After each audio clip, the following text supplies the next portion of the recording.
What's that I hear? Is that Big News Wednesday?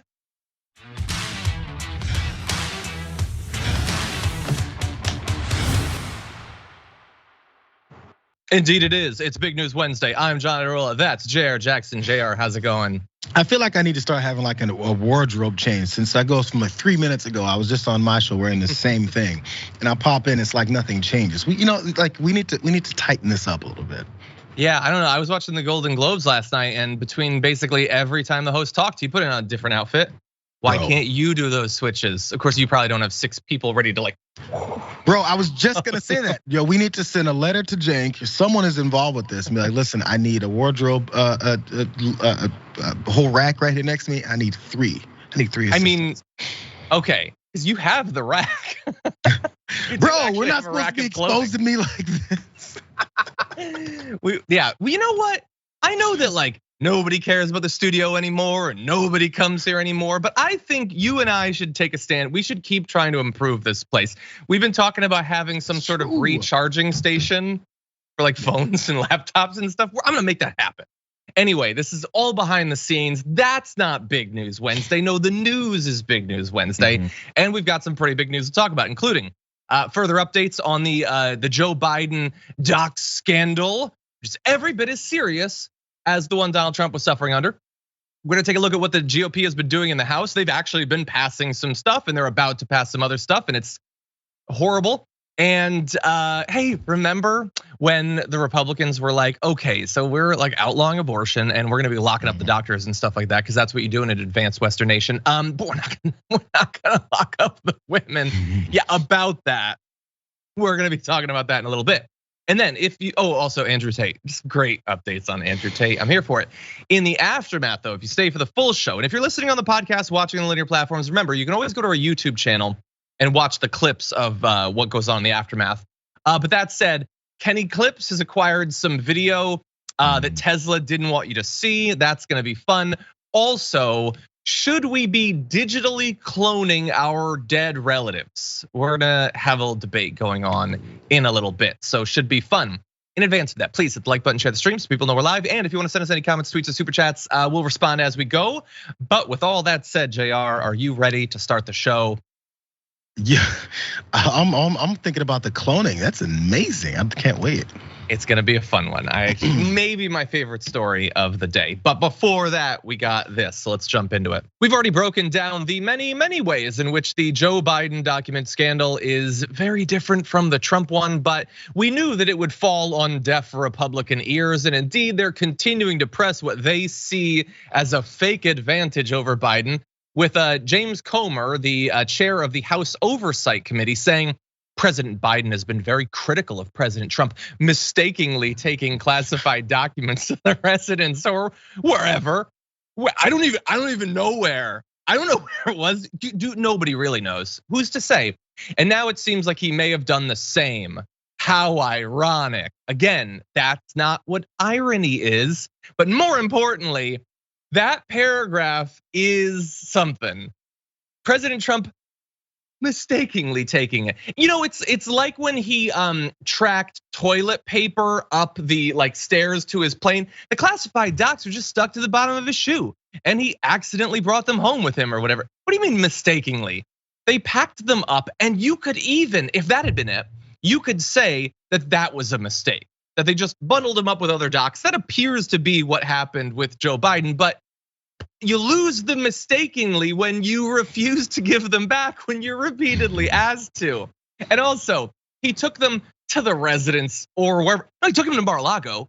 I know that you know that because you're mad about the raid, which happened at Mar-a-Lago.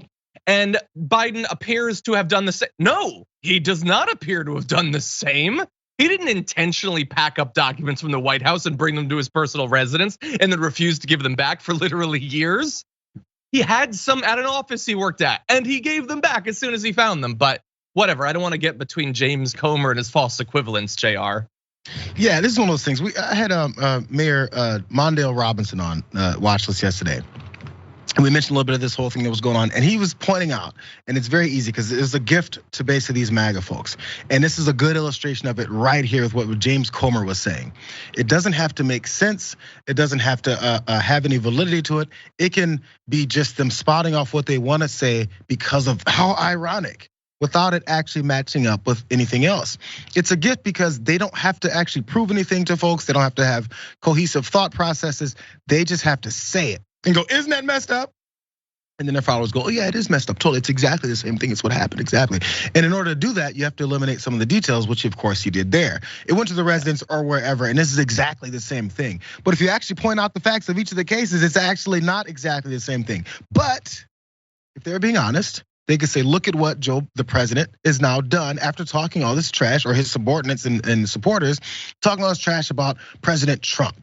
Yep. He's got classified documents too, and that could end there because that's what happened. Now after that, it's much different. You can be upset that he's got classified documents. You may even ask the question, how much does this happen with former presidents? And maybe what Trump did wasn't as bad, he just doesn't know how to remedy the situation. You could actually say that stuff.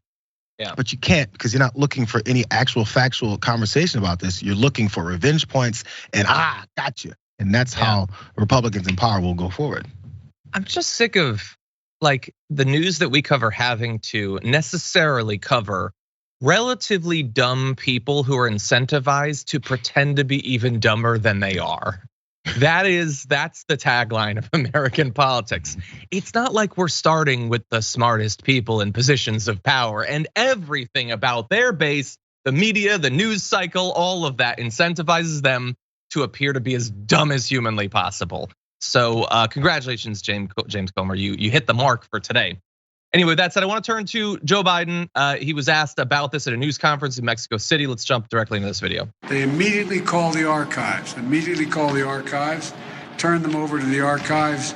And I was briefed about this discovery and surprised to learn that there were any government records that were taken there to that office.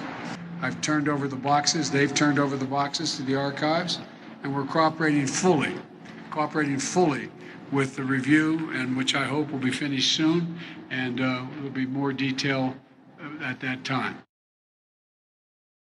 That's Joe Biden responding to questions about this. I know that the Republicans have wanted him to make a statement. I am sure that now their concerns have been mollified. I'm sure that they're fine. Okay, look, I don't love Joe Biden. Okay, full transparency, I voted for Joe Biden because that's the difficult sort of decision that's put on progressives who want to actually engage with the system and push for progress in every opportunity where they can. But that said, I don't believe that he never lies. I don't believe that he never breaks the law. When he lies, when he breaks the law, I feel like we have a pretty good track record of pointing that out. That said, barring evidence of some nefarious plot wherein he had these documents at an office that I have no reason to believe he's been to in a couple of years, I feel like I'm ready to accept what he said, that he had no idea that the documents were still there, might never have known that the documents were there. And by the way, even if you accept, as I do, that explanation, that doesn't mean that it's not wrong or that it shouldn't be investigated. In fact, like yesterday, I'll go way beyond that and say, Axios says this article, special counsel decision looms over Biden documents probe. So Merrick Garland's gonna have to decide whether they should appoint a special counsel to look at a Biden. Why not just have the current special counsel, Jack Smith, or whatever the hell his generic name is? Yeah, have him look into that as well. Why is everyone acting like that's not a possibility? Why is everyone acting like that would be, like if that happens, then well, obviously whatever happens to the one has to happen to the other. No, because the situation is different. And I'm not afraid of Biden being investigated. If there is any evidence that they tried to get the documents back and he fought returning them, if there's any even evidence that he did know that they were there, that he specifically brought them there to steal and give to China or whatever as we'll get to, then yeah, take him down too. Get rid of that legal memo that stops the current president from being indicted or whatever. I would be perfectly fine with that. That's the standard I think we should all support. Well, I'm sure the investigations will get to that conclusion. By the way, an investigation in this would be when was he there? How did it come to this point? And also, Are there others? Are there stuff that has been given to other folks? Because again, when those things were, I guess, still being investigated by generic Jack Smith or Williams or Johnson, don't know his name, but whatever's being investigated, even in the Trump cases, what they did find out was he continued to lie. I know you pointed this out. Continue to lie, continue to hide, continue to have his attorneys say it's all done, it's all good. Those are things that make your spidey sense go up and say something nefarious is going on here. And if someone else says, yeah, they were there, I'm not sure how they got there, you can say, I think you're lying. You find out if they're lying, investigate it and figure the whole thing out, which I think is what they're pointing out, saying Merrick Garland's have to appoint someone to do just that. So what are we upset about right now? Is he hiding it? Is he glossing over it? Is he saying, no big deal, I've got more, but I'm not gonna tell you about it because I get to do this, because I get to be the one who, by thinking about it, declassifies information? All this stuff happened. Let's not forget all the things that happened while we're making these comparisons. But sure, as I said too, John, as you pointed out, Joe Biden is not my grandfather. Investigate him if he's doing wrongdoings. And if you find something for real, get him. Yeah, 100%. He is also not my grandpa. He admittedly looks very similar to my grandpa, actually. I think I'm gonna have to do like a side-by-side. My grandfather, Pat Idarola, was awesome, by the way. It is a great shame that I don't think any of you got to meet him. He was really cool. I liked him better than Biden, actually. I would have been in favor of him being president. He was way more argumentative than Joe Biden, but maybe that's what we needed. Anyway, also, he could play the hell out of a saxophone. I'm just gonna put that out there. With that said, I wanna turn to a little bit of, what's that? That's all that's needed, apparently, from like 1992 when Clinton did it, right? Yeah. Didn't he play saxophone? It was Bill. Bill played saxophone on like the Tonight Show or something. Yeah. Yeah, he did. It might have been on what's that late night show? Tonight Show, wasn't it? I'm gonna fail. I thought it was on like Montel Jordan. Oh no, Arsenio Hall. Arsenio Hall. Was yes. it? Oh, maybe it was.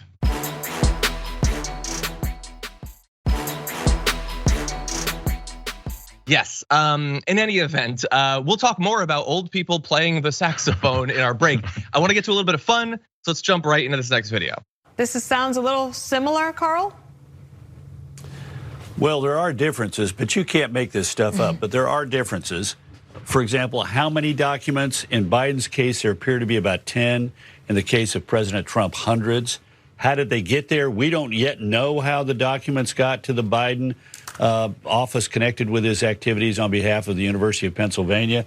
We know that President Trump ordered the removal of the documents to Mar-a-Lago. How responsive were they when the Biden people found out about it? They immediately called the appropriate authorities and turned them over. We spent a year and a half watching the drama unfold in Mar-a-Lago, and it had to end in a police search to recover the documents. Yeah, those are some significant differences. We talked about, I think, all of those yesterday on our show, but I didn't expect to see Karl Rove going on Fox News of all places and doing a relatively mediocre impersonation of Katie Porter, but citing some good facts there. I enjoyed that. Trump did not. He bleated in response to that. No, bear in mind, he doesn't watch Fox News. It's very bad and its ratings are bad. And yet he did see that instantaneously. And he bleated, Karl Rove was, as usual, wrong when he stated that then VP Biden's highly confidential papers, which were in his office for many years, were in any way similar to the Secret Service guarded and otherwise very secure Mar-a-Lago papers. They were very secure.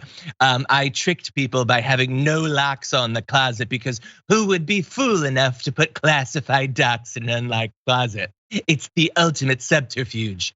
Biden was not then president, had no power to declassify, and came under the very tough Federal Records Act. I came under the much more generous, like Santa Claus, a Presidential Records Act. Was having productive discussions with radical left NARA and did everything right. A giant S scam. Referencing that particular bleat, I think. He was having productive conversations with NARA. They were requesting the documents he was legally required to give back, and he was flipping them the digital bird. I guess that's productive. I don't know, Jayar. What do you think? It's pretty obvious. That's the whole point, right? But then again, it goes back to the same thing. His whole thing starts with Karl Rove, which then allows you to show, he illustrates to everyone again everything is based upon partisanship. And we keep talking about how these Democrats keep us from unity, always complaining and over again and dividing us and saying bad things about the other side and constantly, well, we needed some unity. When are these unifiers gonna come to America? This guy that they followed for the entire time he was in office is the biggest divisive person that we've had in a very, very long time. We've got a bunch of them, but he still starts right away with Karl Rove, who's this Bush person, W's people, who has all kinds of horrible things about him, which makes this surprising that he's defending Biden because maybe, they're centered around the establishment areas of government. But he's mad at him because it's Karl Rove. If it was Eric Swalwell, if it was anyone else that he generally hates, Schiff, any of those folks, it's not the same to him because by definition, if you're Republican, you absolutely 100% cannot have a normal thought process and go, well, wait a second, this is different. That's what he's teaching his folks in these types of things. Like, listen, you guys like Karl Rove, right? Don't be like him and switch sides. There's facts based on this, but we have to ignore those. It's the way the conservatives have been going about this for many, many years. Yeah.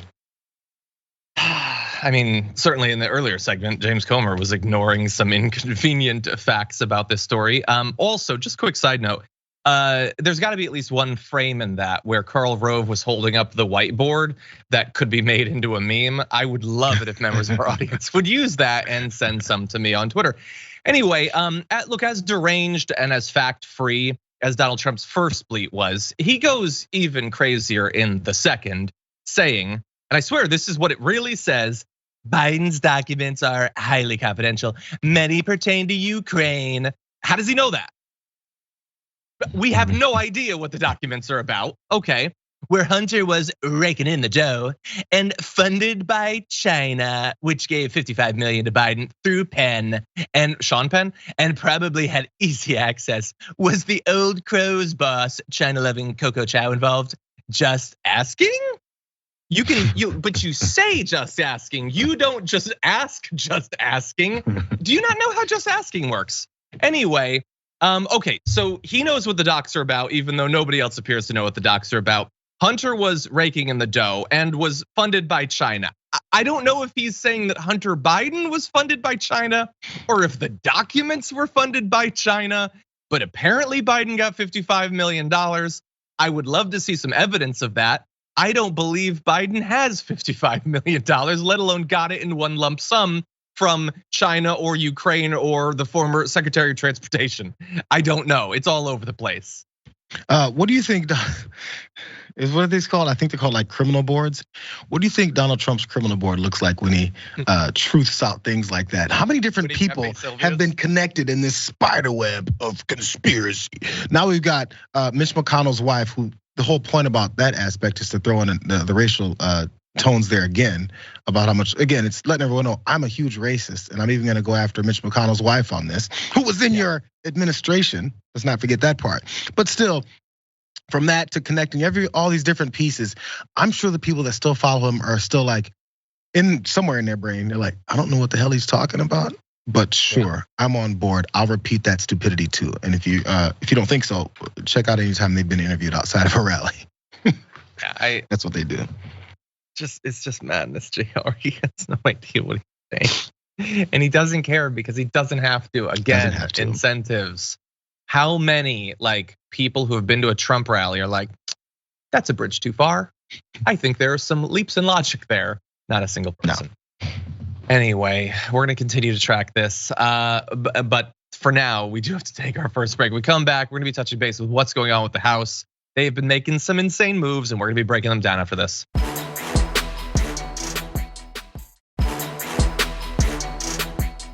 The next 2 years are gonna be chock full of investigations, and the House GOP isn't waiting.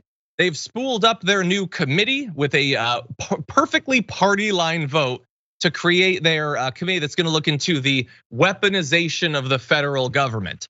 And so we're gonna break down what this committee is going to be doing. I just wanna briefly mention that it is somewhat, I think, noteworthy that they are simultaneously beginning their look into the weaponization of the federal government and also promising that they're gonna be investigating the family of Joe Biden for whatever BS they see on 4chan for the next 2 years.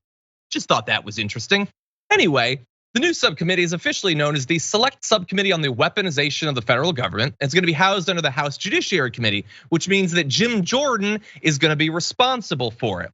I'm assuming he is going to be more responsible than he was when the lives and well-being of students were his responsibility. This, I think he's going to actually care about and look after. The panel is going to be authorized to investigate executive branch agencies, particularly intelligence agencies that gather information on American citizens, which, by the way, is not necessarily a bad thing. There should definitely be organizations looking into that. My issue is with the fact that it's the GOP and it's Jim Jordan who's doing it. In fact, Ilhan Omar had previously expressed some interest in the committee, but ultimately voted against its creation just yesterday, saying, I had high hopes.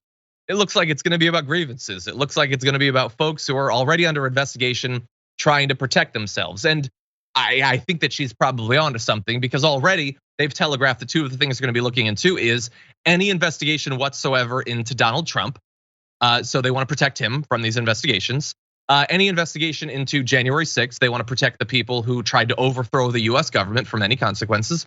And also parents that have been targeted by the DOJ for protesting critical race theory at local school boards, which is definitely a thing that has definitely been going on. Anyway, those are their priorities so far when it comes to the weaponization of the government. Jayar, what do you think? Pretty crazy though. They're looking to have this whole board and this panel to check out this weaponization of the government. But oddly, the weaponization of the government they're looking to find into this. But when it comes to the Congressional Ethics Office, they want to cut that one down. Weird how they display exactly what they care about and the reasons why they do. So we're going to talk about the weaponization and the attacks on Americans from the government, how they come after you. I think I know what that hints towards, especially the reasons why they're appointing certain people and put people in spots that they do, because they know what they want. But and when it comes to oversight upon their ethics and the things that they're doing, we got to make sure we get rid of all that stuff. This then comes after they were complaining about Nancy Pelosi and all the insider trading, which was a big valid concern that I think everyone that wants non-corrupted government officials to actually be a part of. Why not have it investigate things like that? Because all of them were involved in things like that. But when it comes to making sure that something is politically investigated for the point of politics and making yourself look a certain way before the next election, that's just what it is. If you watched as closely as I did that whole 3 or 4 day debacle with McCarthy and the speakership vote, all the stuff they were talking about, we're getting these investigations. And for the next 2 years, if we're gonna put it up towards the president and Senate, and if they don't do it, we're just gonna talk about it in 24. That is the plan. That 2 sentences that they said is everything they're looking to do. This is just step 1. Yeah, I'm glad that you brought up, we talked about it yesterday. So they believe that they need to look into what are going to end up being their political opponents and protect their own people from being investigated. They also got rid of the board that is independent, that looks into both sides' ethical violations and possible criminal acts. So again, this is just about protecting the powerful. That's what it's about. And so it's creating a narrative for the next election. That's all it is. Yeah, look, if they find anything, sure, that'll be interesting. The issue is that the dichotomy is not and never has been, they don't find anything or they do find something. That would be great. That's founded in reality. There is a third option, which is they don't find anything, but they say stuff that makes their side think they've found stuff every week for the next 2 years. And so we have to have Tucker Carlson monologues with an incredibly condescending tone of voice and a slack-jawed look on his face, where he implies that they've uncovered the biggest crime that's ever committed in American political history. And the next week there's the biggest crime that's ever been committed in American political history, just over and over and over again. And I want you to buckle up, because we're gonna have to be doing a lot of reactions to that over the next 2 years until hopefully the Democrats take the House back, although that will be difficult for a few different reasons. With that said, I do want to turn to one of the other priorities coming up. Right now, House Republicans are focused on setting up their body to investigate the DOJ and all that, and also strip away your reproductive rights. But also, there are big things coming, because they have made very little effort to hide that their legislative priorities involve massive cuts to social spending, specifically Social Security, Medicare, and Medicaid. They are coming for it. They don't like the fact that money is being spent by the government to benefit regular working people that necessitates taxes being, in their view, high. And so bear in mind that they're already setting up for this. We already had this proposed cut to the IRS funding that happened. That funding, by the way, is going to bring in far more funding when they stop tax evasion and tax fraud amongst the wealthy in America. And so he's already said, by the way, he's going to agree to cap spending for next year at fiscal 2022 levels, which would amount to over $130 billion in cuts from last month's $1.7 trillion government funding bill. So he stops the IRS from bringing in more money.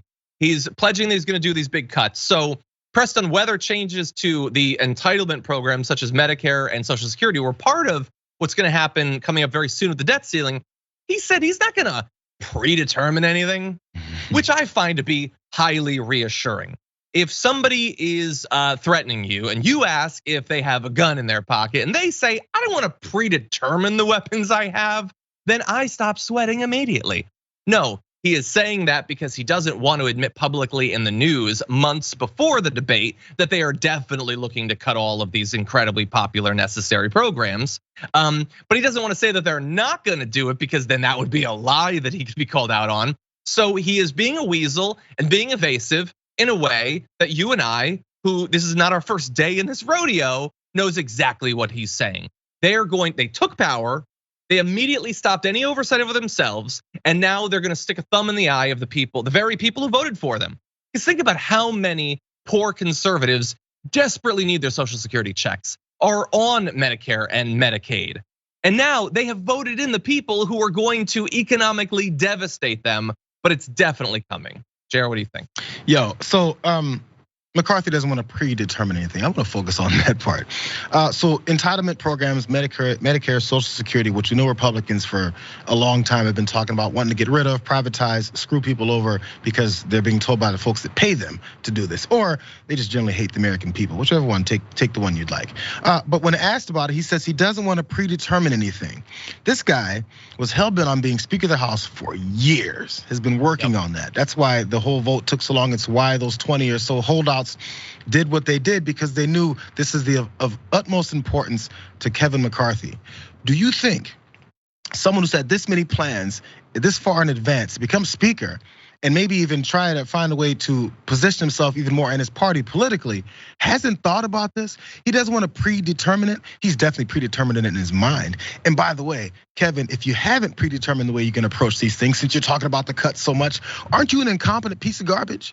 Don't you not know what you're doing? If you're the Speaker of the House and you're setting forward the agenda and all your people are there behind you and you have this unified Republican front in the House, if you don't know what you guys are gonna go towards and do next, even if I support it, you're a bad speaker. You don't know what you're doing. It's a lie is what it is, because he doesn't, as you pointed out, show that they are gonna go down the same road, which is very unpopular with the American people. That's their problem. To do unpopular things and screw people over, and then after doing so, act like you didn't know it was coming. It's just something that happened with the political process within the House. He knows what he's up to, and he just doesn't wanna say it. And until someone says, how is it that you're a competent human being and don't know what you're gonna do as Speaker of the House? Second in line for the presidency and you have no idea what you're gonna do? That's a big problem. Hey, anybody who works in a project at their work and your boss comes up and says, hey, yo, we have this thing that's happening. We're gonna get to this particular point by March. Do you have an idea of how you're gonna get to that point? I'm not gonna predetermine anything that's gonna happen in the future. He's like, get the hell out of here, you're fired. No, it's weasel behavior. He is a weasel. Ted Cruz, only is a politicians loser. And he's a weaselly coward. That's all. It's like one of my animal short stories. No, but he has one other weaselly move that he's going to use. So really fast, but before the show, Jayar and I were talking about back a long time ago when we used to watch wrestling, and wishing that you could like relive those glory days. Well, I've got a little bit of a reboot that's about to come to American politics. If you missed some of the debates 5-10 years ago, where they were like seriously considering massive structural changes to Social Security and Medicare, they're about to roll out the exact same ones. Because I'm not saying that they're not gonna try to cut benefits for current recipients of Social Security. I think that they despise people enough that they just might do that, but they also know that that is highly dangerous politically. So they have a little weasel move that they've proposed before that they're gonna do again, which is, we're not gonna affect the people that are using it right now. They might get up in arms. But all of you younger people, screw you. We're gonna bake in changes that are gonna wreck your eventual futures, gambling with your lives and your vote that it's not gonna scare you enough because you don't use it right now. So you should know the Republican Study Committee has already proposed a budget for fiscal 2023 that would gradually increase the eligibility ages for Social Security and Medicare and change the Social Security benefit formula for people 54 and younger, while not changing it for people closer to receiving benefits. Weasel move. So if you're not on it yet, they're making these small changes. Well, what do those mean in practice? Raising the eligibility age just robs you. So if it takes 2 more years before you get it, every single one of those checks you would have gotten, they just stole from you. They pre-stole it from you. And they're gonna change the benefit formula. I wonder how it's gonna change. Could go down, could go up. Who knows? Maybe you'll make more money. I wouldn't bet your future on it. They're gonna make you wait longer to get it, and they're gonna give you less money when you finally do. They're just hoping that you'll be too blind, dumb, or busy with life to react accordingly to it. Any final thoughts, Jayar? The question then is whether or not people will pay enough attention to then do something about it. And also, by the way, I love the way you put it. Maybe more politicians should say such a thing, considering they're telling you how you're stealing from you. You have your kids are endangered and groomers and all that stuff that they've been pushing to get people so upset. Maybe someone should point out they're stealing from you. Somebody call the effing cops, because these guys are robbing you. Hey, when someone breaks into your house, hey, stand your ground, right?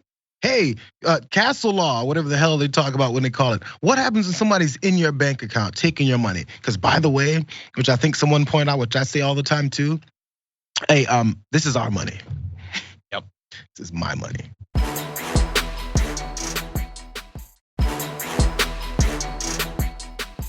Okay, well, that is shockingly not all that they've been up to this week. So why don't we jump into our C block? If a baby's born alive outside the womb, in some states they actually are allowing that baby to be killed and calling it abortion. It's murder, and yet it's legal in some states. Even people that identify as pro-choice think that that's disgusting and immoral and shouldn't be allowed in America, and yet it is. Yeah, disgusting and immoral and shouldn't be allowed, as is many things that I could just make up that aren't actually happening. Isn't that a fun way to do politics? Just, okay, so we've tried to convince people that exercising the rights they've had for their entire lives shouldn't be allowed, that should be stripped away from them. And it turns out that they don't agree with us. And in fact, when we do that, they vote against us. So maybe they're killing like fully alive kids. Maybe 1-year-olds and 2-year-olds are being butchered by the government. Does that get you to take our position yet? I mean, I know it's a lie and all that. But the issue is that Steve Scalise spinning lies like that isn't just a sick rhetorical tool that he's using. No, the Republican Party is already passing bills. Not one, but 2 different votes having to do with abortion. So one of these would condemn attacks on pro-life facilities, groups, and churches, while the other would force medical practitioners to provide care to infants who survive an abortion, a very rare occurrence, which even that is the insane fantasy that Steve Scalise was spinning there. By the way, on the first one, the idea that you're not allowed to attack these facilities, it is purely a messaging thing. So they know how much political violence is coming from their side. And so to both sides they pass a bill like that, doing what would not be debatable or divisive or controversial. You can't attack these churches. Doesn't matter that nobody is. If you pass a bill banning it or raising the consequences for it, then it implies that something bad is happening. And so that I think is absolutely ridiculous. I'm more worried about the messaging around the second one. So I'm gonna give you a little bit more information about it. On Monday, Republicans reintroduced the misleadingly titled Born Alive Abortion Survivors Protection Act, which threatens medical providers with up to 5 years in prison if they don't attempt to resuscitate babies allegedly born alive after attempted abortions, even if the abortion was performed due to lethal fetal abnormalities. Medical organizations note that there's already a law on this topic. Additional bills are unnecessary. Even voters in Montana rejected a ballot measure that would have forced doctors to provide care to even non-viable infants against families' wishes, because it's not an actual thing that is a scourge that needs to be fixed. The law isn't necessary. Conservatives aren't even pushing for this. But when they say that it's not necessary, they mean it's not legally necessary. It's not medically necessary. That is not to say that it's not necessary politically. for the rabid anti-abortion people who I told you last year are not gonna simply be satisfied because Roe v. Wade was destroyed. They had that big meal, they chewed on it, they enjoyed it, but now they want more. They hunger for even the perception that more is being done to strip away rights. And that's what these sorts of bills are intended to do. Jayar, what do you think? The whole point, and as we mentioned on something else before, this goes back to more legislation or investigations or anything they're gonna do in the House to try and set up for 2024. It has nothing to do with actually legislating or helping Americans, even the folks who are rabidly supporting them. Steve Scalise there said in that first video we did that a murder is allowed in some states. He believes it's murder. Okay, Steve, if you believe that it's murder, did he join the Black Lives Matter protests and all those folks that were in the streets in the summer of 2020? Did he join them out in the streets when people were murdered by cops on a wide scale across the country at a weird rate for certain folks that are completely unarmed, maybe not doing anything, or just assumed to be criminals? Was he out in the streets when those murders happened? Because obviously some of these folks, some of these officers, I know a small percentage, actually got thrown into jail for murder. Either Steve Scalise doesn't believe that those were murders, so he disagrees with the justice system, very un-American of you, Steve, or he doesn't think those folks were humans, maybe that wasn't an actual murder. Because that's the way they talk about folks who don't believe in, or who believe in allowing women's right to choose about their bodies. They're like, well, you don't believe they're real human beings? How dare you? Hey, these are living, breathing human beings with names who had lived 35, 40 years of their life but were murdered by cops. Were you out in the streets trying to stop the state-sanctioned murder of humans? In fact, Americans, Steve? No, he wasn't. He doesn't give a damn about that because it's not about his political approach. Has he been out in the streets about these shootings? Children out in Uvalde that got shot up. Every other elementary school that has folks getting killed. How about the middle schools and high schools that happened to? Those folks die, and it's murder. The people who commit it go to jail. Steve, do you care about those murders, or have you continued to support our gun policies in the nation that continue to allow people to do this stuff? It's weird how he doesn't care about murder until it's this kind of murder that he likes to talk about. It's almost like he has no principles or something. Yeah, again, it's like with QAnon and everything. It's they hyper focus on the made up death, and they don't care about the one that's actually like staring them right in the face. You're 100% right. I don't think he's gonna respond to your request there though. And it's probably to his benefit to not try. Anyway, with that said, I want to turn to another related story.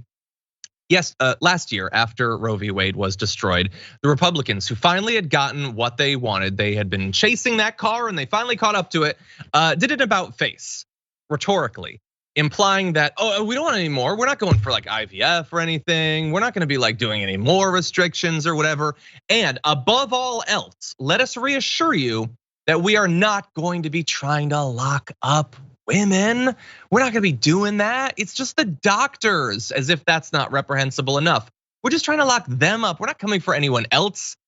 Yeah, well, not so much. So we need to talk about the FDA, which had recently updated a rule to allow brick and mortar pharmacies to dispense a particular abortion pill if you have a prescription. It doesn't really fundamentally change the access to it. The pharmacies still individually have to go through a certification process to be able to dispense it.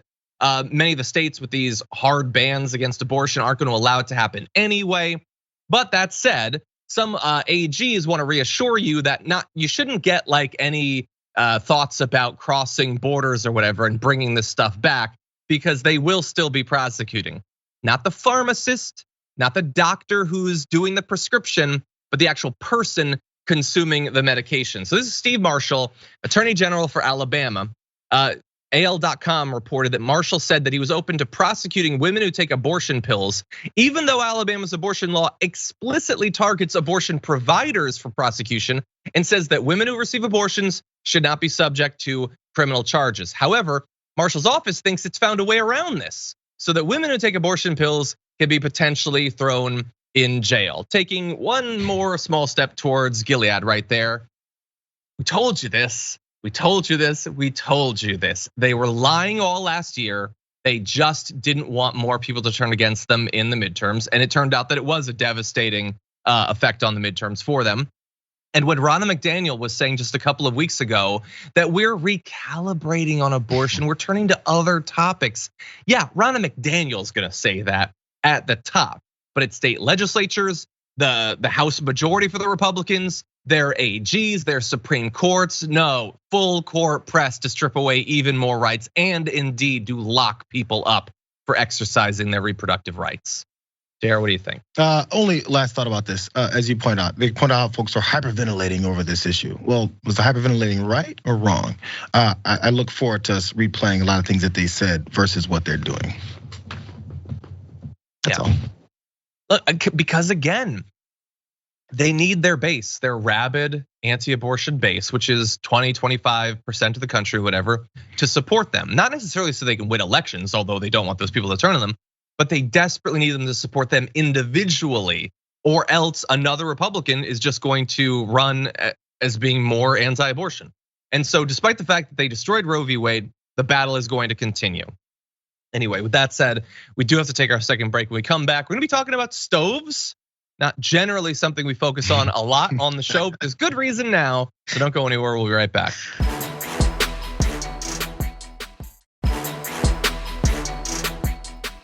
Okay, so hold on, I'd asked during the break for people to define what the Dem party would be, DEM. I've got dilapidated equality managers, deflection, exaggeration, mistakes. Yeah, maybe, I can see that working. Okay, with that said, this is probably gonna be our last story for the hour, unfortunately. But with that said, let's jump into it. Gas. Cooking with gas. Cooking with Gas. We all cook better when we're cooking with gas. Gas is so hot it's not on when it's off. It's the only way to cook. That's what I was taught. Who says I don't like music? So obviously gas is very, very cool. I mean, not cool, it's hot, but it's cool that it's hot. Anyway, that was a promotional video for cooking with gas stoves from, I hope, a long time ago. The longer ago, the more acceptable it becomes. But despite propaganda like that from the companies making money off of having you use gas for your cooking, it turns out it actually has some negative effects. So the federal government is now looking into whether we need to phase out the technology. And I use that language very intentionally to try to avoid conservatives pretending that what's being called for is people showing up at your house and taking your stove away. No one is calling for that, and it's not going to happen. Do we understand that? Okay, maybe we can proceed. Anyway, for years, scientists and health advocates have been trying to bring attention to what they consider a sort of hidden source of air pollution inside at least 40 million homes in the US, because cooking with gas releases gas into the home, and that stuff, I almost swore, isn't consequence free. It jumpstarts childhood asthma, increases the risk of respiratory problems, and of course is gas that goes into the atmosphere, which is bad for it in terms of climate change. And in response to that, now something is finally beginning to be done. On Monday, Richard Trumka Jr., one of the 4 commissioners of the US Consumer Product Safety Commission, said in an interview that the agency was considering a ban on gas stoves, or at least standards around the amount of toxic fumes such stoves can spew into Americans' kitchens. So either phasing out the technology in new construction, or making it so that the stoves have to be more efficient and not waste so much gas just putting it out into the homes. He said this is a hidden hazard. Any option is on the table. Products that can't be made safe can be banned. Although again, it is not going to be taken out of your home. He responded to a tweet from Gary Palmer saying over 40 million American households use gas stoves. This type of power should never have been given to unelected bureaucrats, and it's time for it to end, by saying, to be clear, CPSC isn't coming for anyone's gas stoves. Regulations apply to new products. For Americans who choose to switch from gas to electric, there is support available, including in the Inflation Reduction Act, an $840 rebate, which can help to defray the cost of that transition. So again, this would be for new construction. They're not gonna be carting away your stoves, you morons. Although, in their defense, I have also read, and AOC pointed this out on Twitter, that the natural gas has also been linked to cognitive problems. So maybe this is just proving the point in their response to this discussion. But Jayar, what do you think? The extreme emotional nature of legislators and people who want to push political agendas like this is out. It's blaring, but I don't know how we don't see it yet. Everything has to be they're coming for you, they're coming for you, they're coming for you. It's technological advances. Anything that's progression or advancement for some reason has to be they're coming to effing kill you. they want to take your stove out of your house because we've paid people to come and find your stove and take it out of your house. It's this cartoonish scenarios that they're putting together. It's why we have QAnon and stuff, and they're taken seriously because it's only one step further than the things elected officials say. It's insane. So, by the way, you can continue trying to use your gas stoves, but if technological advancements change these things, you might not have much of a reason to use it anymore. No, they're not gonna come take it and smash it across your 2-year-old's head because they're out to get you. It's weird, yeah, bro. If you've got your iPod Nano still, you can still try to use it. But you're probably not I do have one. Can you use it? I think I've charged it from time to time. I don't actively use it, but yeah. Charged it. Bro, it's not useful anymore. You can have it when you see it laying around and be like, oh, I remember that from 2012 or something like that.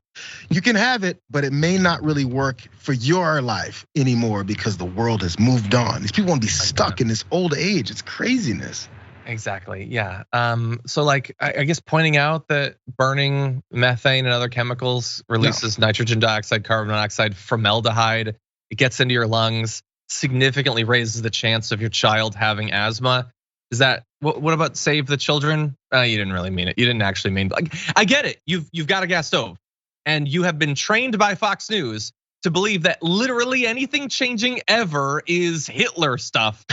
But like, we used to just cook on campfires. We moved on from that.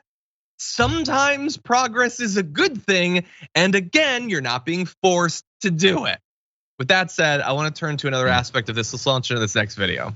A lot of politicians, you may have noticed, mistake themselves for God and decide they can control the intimate details of your life, including what kind of stove you use to cook your dinner. And politicians have been telling us for a long time, because of climate, you're not allowed to have a gas stove. But that doesn't make sense to people, because if they really cared about carbon emissions, they probably wouldn't be flying in private planes or blowing up the Nord Stream pipeline, which they did.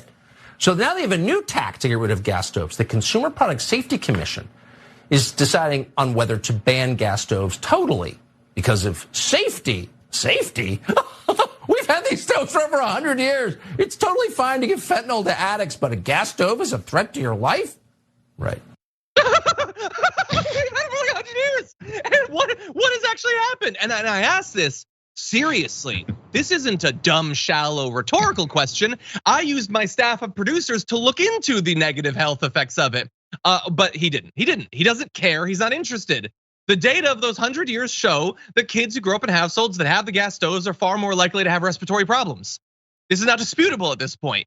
He isn't interested. He is interested, like, God only knows, maybe he has a gas stove. I don't know. But I know that he doesn't give a damn about what happens to the kids of his viewers. And if they're more likely to have health problems, that is not something he is going to lose a second and a half of sleep over. He is using this as an easy tool to convince them that this is government overreach. And along the way, if he can imply that unless you literally never emit a single ounce of carbon, then you don't care about climate change, as if that has any bearing, any merit whatsoever as an argument, that is all that he's doing here. It is playing to fear of progress, fear of change amongst conservatives, even if it has negative effects on their families. Yo, by the way, this is I was thinking about earlier. It's like the only way to refute science, like you said, evidence, science, studies, talking about what has happened to people is to go with fear and emotion. It's really weird how that works, because they like to also say that fear and emotion is something that, those soft libs like to do, or they attribute it only to women. As we see fights break out in Congress and people getting angry and hair flowing all over the place and pushing and snatching each other's faces. Emotion, they use way more than the folks that they blame it on. But that's the only way you can get people to ignore what reality is. They have to be afraid of it. They have to be ready to think someone's coming for them. We've said it a million times, John. I'm big on gas-powered engines. I love the sound. I kind of like the smell. But you know what? What happens when advancement happens? You have to move on, because we're evolving human beings, except for the ones who just don't want to. It's really weird, but it's that much anger. You see how that works? He has to get mad and angry and tell whatever. So only way you get someone to listen to nonsense is to get them emotional about it. Exactly. Yeah, just inspiring, stupid, like every single advancement, more efficient light bulbs. They have to be against that. The stove, it's like literally anything. You just say, this is a thing that's changing. The M&M's packaging is changing. Doesn't that freak you out? Isn't that what the Nazis did? That's what they do, and they get very, very wealthy by by continually using that sort of like just absolutely brainless fear mongering. Why can't things improve? John, I'm really fast. I'm not sure if this is true, but I assume back in the day people used like potbelly stoves in their houses to cook with logs thrown on the fire. Probably smoke in the house and you inhale all that stuff. They advanced to gas. Yeah. Maybe we can advance again. I'm just saying, maybe I'm wrong. Maybe. That is unfortunately all the time we have for the first hour of the show. Thank you everyone who's been watching and or listening, but the aftermath is still to come, so we'll see you in just a few.